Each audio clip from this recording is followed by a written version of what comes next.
जब सुने के होई भोजपुरी गाना बस बजे के चाही गाना।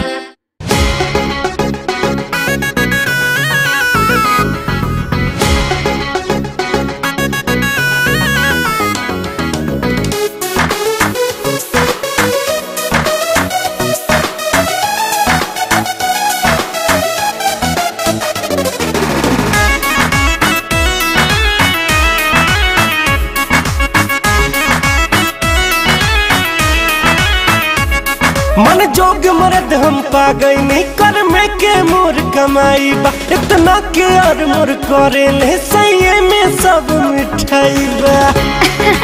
तब तो बड़ा भाग्यशाली बारू हो।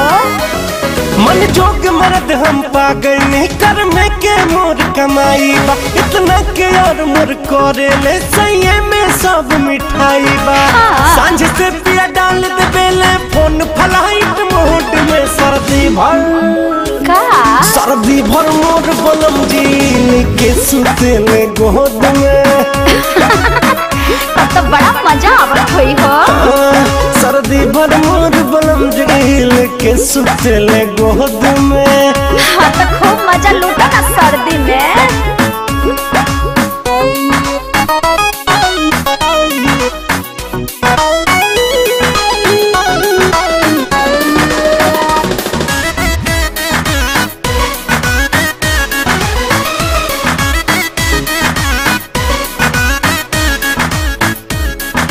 का कहीं कितना प्यार करेले सेज पे जब जब आवेले। अकबरिये में धोके हमके बड़ा दुलार जतावेले। हो रजइये में मन बेईमान के धा देले।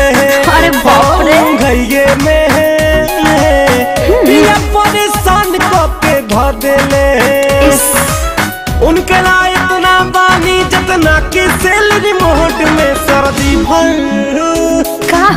भर मोर बलम दिल के सुतल गोद में। लूटा खूब मजा। सर्दी भर मोर बलम दिल के सुतल गोद में। तोहरे नु राजा